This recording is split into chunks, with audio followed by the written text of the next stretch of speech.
Guys, good morning. Welcome to my channel Prasha की दुनिया। और ये है हमारा सेकंड डे का ब्लॉग वृंदावन का, मथुरा टू वृंदावन। ये हम रेडी हो चुके थे अपने रूम से, हमने जो था वो चेकआउट कर दिया था और निकल गए थे वृंदावन के लिए। काफ़ी धूप हो गई थी, मौसम मैंने जैसे बोला ना यहाँ के अकॉर्डिंग वहाँ का बहुत गर्म था उस टाइम जब हम गए थे। और ये हम आए थे सोने के खम्भे वाला मंदिर जिसको बोला जाता है। और इत्तेफाक से जब तक हम इस मंदिर में पहुँचे गए, इस कहा जाता है इस मंदिर में ना बीच में एक सोने का खम्भा है, वो है।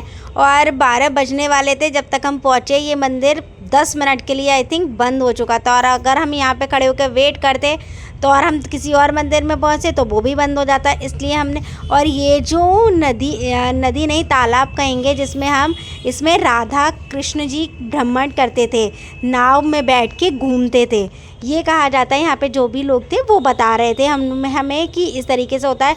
शायद जो ब्रेक था मंदिर बंद होने का वो इसलिए था कि भगवान जी का भोग लगाया जा रहा था, उसमें कम से कम 10 से 15 से 20 मिनट लगते।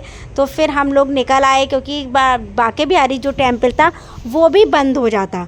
तो बस यही था और हम सीधे पहुँचे बांके बिहारी मंदिर में। और जैसा कि सबको पता होता है कि यहाँ मंदिर में तो बिकट भीड़ होती है इस टाइम पे। तो भी गाइस इतनी भीड़ नहीं थी। इससे पहले जब हम मथुरा वृंदावन गए थे उसमें तो हालत ख़राब हो गई थी क्योंकि ये हम गलत दिन पहुंच चुके थे, गोवर्धन वाले दिन। और इसमें इतनी भीड़ थी ना बांके बिहारी के टेम्पल में, ये समझ लो अगर कोई बीच में कोई बच्चा या मेरे जैसा कम हाइट वाला बीच में चला गया तो उसको कुचल के रख देंगे, ऐसा वाला ये लोग करते हैं। बहुत ज़्यादा भीड़ थी। वहाँ हमने प्रसाद चढ़ा दिया था, ये हमें प्रसाद में माला मिली थी और बहुत अच्छे से दर्शन हुए थे बांके बिहारी के। और इस बार पता नहीं क्यों मुझे ऐसा फील हुआ, उनकी आंखें जो थी बहुत ही ज़्यादा अट्रैक्टिव थी भगवान जी की, कि आपको एकदम अपनी तरफ खींच रही थी। उसके बाद हमने बाहर आके ये चीला खाया था।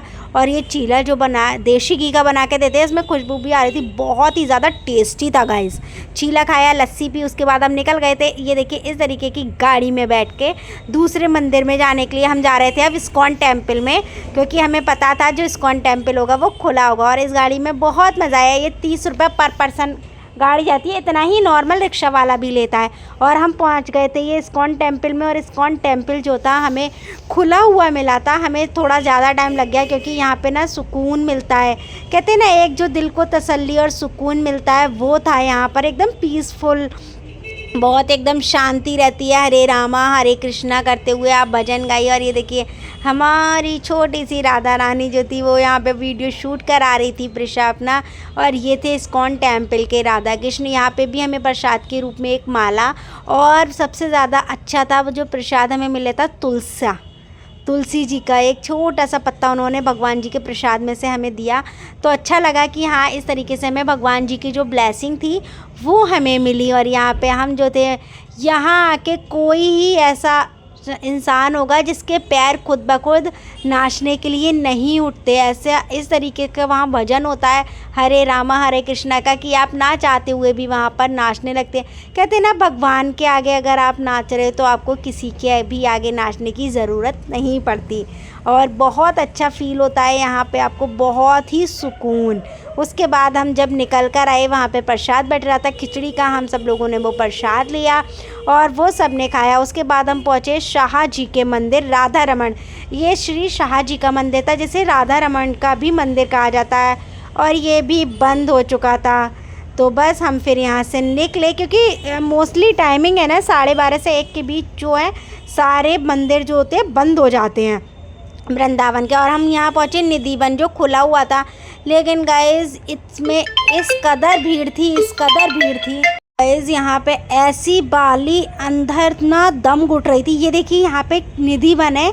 यहाँ कहा जाता है ये जो पेड़ है ना छोटे यहाँ हर एक पेड़ आपको एक ही आकृति का मिलेगा। मतलब ऐसे नहीं है कि बहुत ज़्यादा लंबा और बहुत ज़्यादा, इंसान भी हर हाइट के होते हैं ना उसी हिसाब से, बहुत लंबे नहीं हैं।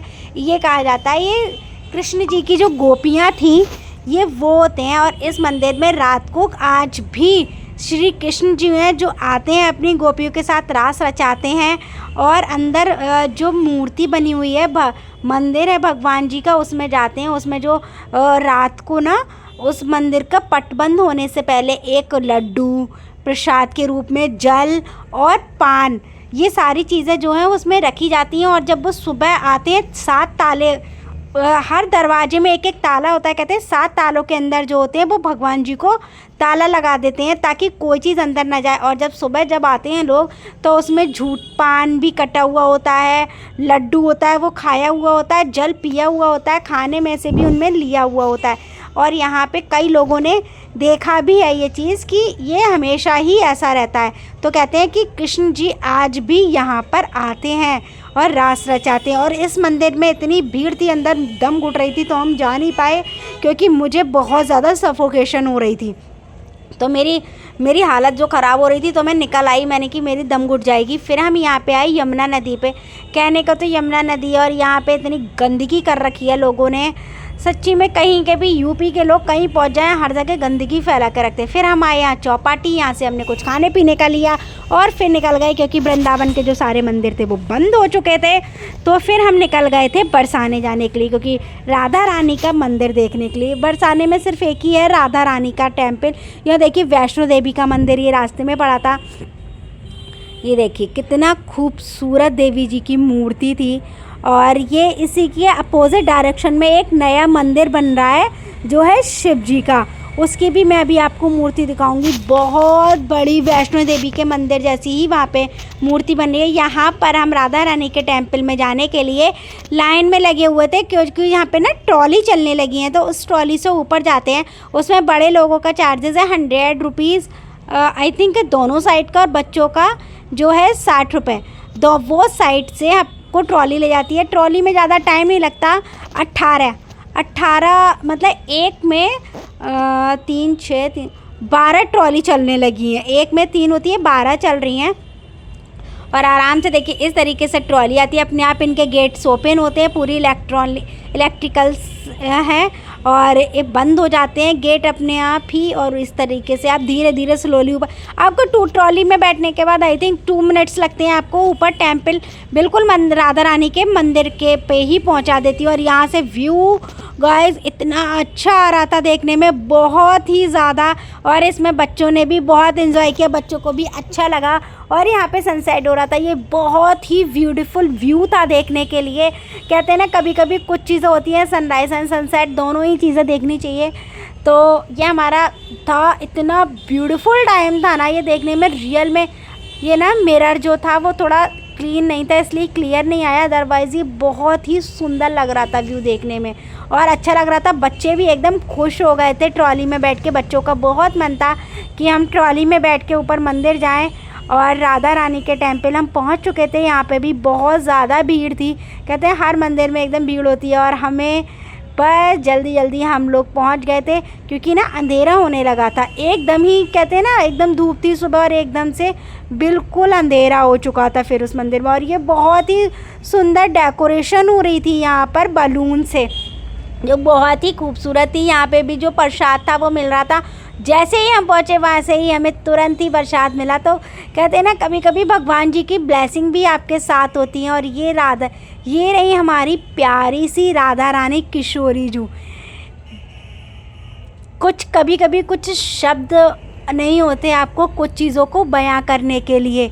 आपके मन में बहुत सारी चीज़ें ऐसी होती हैं ना ब्लेसिंग में कि आप बहुत सारी चीज़ें आप बयां नहीं कर सकते। एक ये थी, यहाँ हमें इतने खूबसूरत दर्शन हुए हैं राधा रानी के कि हम क्या बताएं। और यहाँ से इनके ऊपर से बहुत अच्छा व्यू था, बहुत अच्छा लगा हमें यहाँ पे मंदिर में दर्शन करके। उसके बाद हम वापस आए नीचे, उन्होंने ट्रॉली वाले ने हमें छोड़ा और निकल आए और सीधे हम अपनी गाड़ी में बैठे और घर पे पहुँचे।